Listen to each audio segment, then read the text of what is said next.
भाई मैं तो ऐसा व्यक्ति हूँ, मैंने कभी गर्मी की परवाह नहीं करी। खेत में भी अगर काम करते थे तो धूप चाहे कितनी कड़ी पड़ती रहो, जब तक काम पूरा नहीं हुआ था तब तक रुका नहीं थे। मेरी नेचर ऐसी है। और आज मैं ऐसे वर्ग के बीच में आने का मुझे मौका मिल रहा है जो लंबे समय से पीड़ित था। आज मैं धन्यवाद करना चाहूंगा अपने पवन जी का, बहुत लंबे समय से जो आपकी मांगों को लेकर के निरंतर संपर्क में थे। आप इनको कोई मांग बोलते थे तो ये मेरे पास आते थे, तो हमने आपकी सारी मांगों को बैठ करके मंथन किया, फिर अधिकारियों को बुला करके उसके ऊपर पूरा सर्च किया और सर्च करके ये पाया कि आप लोगों को लाभ जाना चाहिए। क्योंकि मुझे भी काफी HKRN के लोग आकर के मिलते रहते थे कि हमें कोई बढ़ोतरी नहीं हुई है पिछले काफी लंबे समय से, हमारे वेतन में बढ़ोतरी होनी चाहिए। मैं ये बोलता था कि इसके ऊपर काम चल रहा है और जल्दी ये निर्णय ले लिया जाएगा। आज आप इतनी संख्या में आप आए हैं।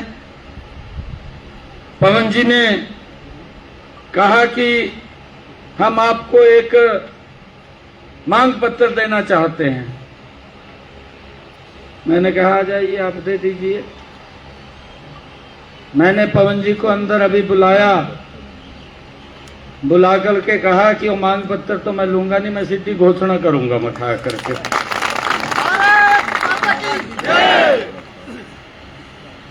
हमारे क्षेत्रीय संगठन मंत्री भारतीय मजदूर संघ आदरणीय पवन जी, भारतीय मजदूर संघ के प्रदेश के माननीय अध्यक्ष अशोक जी, हमारे विधायक मोहनलाल बड़ौली जी प्रदेश के महामंत्री भी हैं, हमारे विधायक लक्ष्मण यादव जी, सीताराम यादव जी और उपस्थित सभी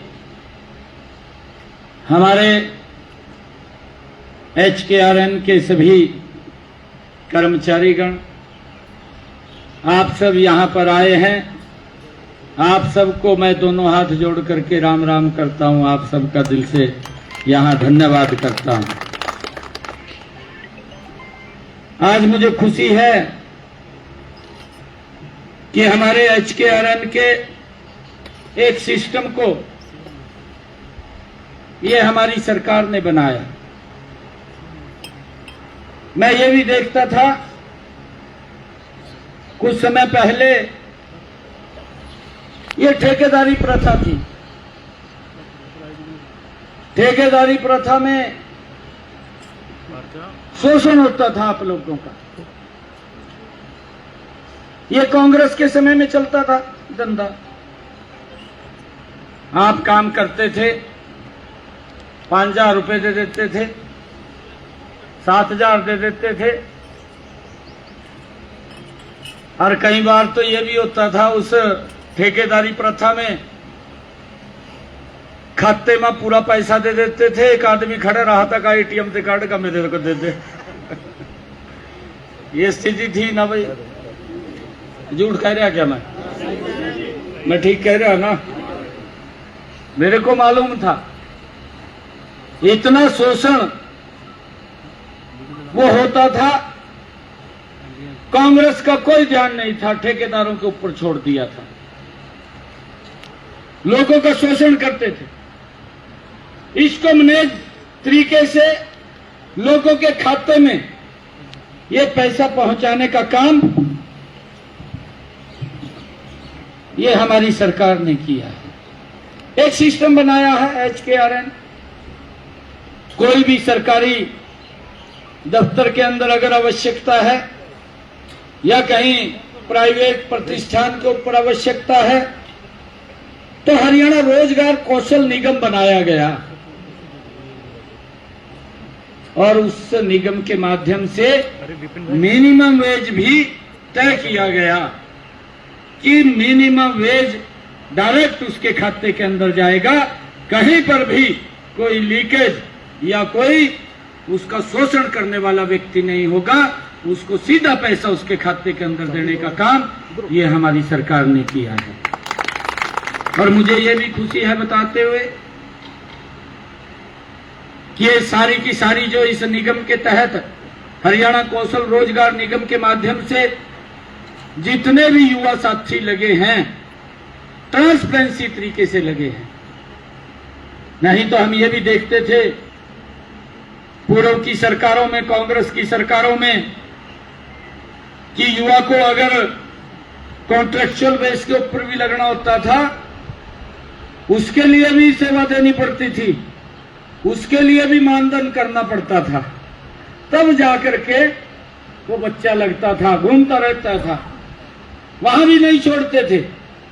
परंतु ये सिस्टम जो बनाया, ये मनोहर लाल जी ने सिस्टम को बनाया और उसका परिणाम ये निकला कि अगर हरियाणा कौशल रोजगार के माध्यम से अगर कोई बच्चा नौकरी में लगेगा तो उसका 5 पैसे खर्च नहीं होगा।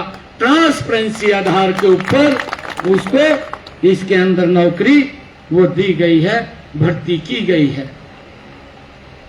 ताकि वो चक्कर भी ना काटे। और जब भी डिपार्टमेंट को, किसी भी डिपार्टमेंट को आवश्यकता होती है तो वो डिपार्टमेंट अपनी डिमांड भेजता है और उस बच्चों को जिस प्रकार के स्किल का बच्चा उनको चाहिए डिपार्टमेंट को, उसी स्किल का बच्चा उनको उपलब्ध हो जाता है और ट्रांसपेरेंसी तरीके से वो हो जाता है। ऐसा ये सिस्टम हमारी सरकार ने बनाया है। मुझे ये भी खुशी है बताते हुए कि हरियाणा प्रदेश के अंदर जो लेवल 1 के जो हमारे भाई हैं जो भर्ती हुए हैं वो के 71,012 हैं, जो लेवल 2 के हैं वो 26,915 हैं और जो लेवल 3 के हैं वो 21,934 हैं। कुल मिलाकर के 1,19,861 युवाओं को इस हरियाणा कौशल रोजगार निगम के माध्यम से उनको भर्ती किया गया है। एक बड़ी ये संख्या है। अलग अलग डिपार्टमेंट में, अलग अलग क्षेत्र में वो सेवाएं दे रहे हैं और बड़ी ईमानदारी के साथ ये लोग सेवाएं दे रहे हैं। मैं सभी को बहुत बहुत बधाई और शुभकामनाएं भी देता हूं कि वो मजबूती से इस कौशल रोजगार के माध्यम से विभागों के कामकाज को आगे बढ़ाने का काम कर रहे हैं। मुझे ये भी खुशी है कि जो इस निगम के तहत जितने भी हमारे कर्मचारी भाई लगे हैं उनका चाहे EPF की बात हो, चाहे ESI की बात हो, चाहे लेबर फंड की बात हो, वो सारी की सारी सुविधाएं उनको देने का काम एक योजनाबद्ध तरीके से ये हरियाणा कौशल रोजगार के माध्यम से वो किया जा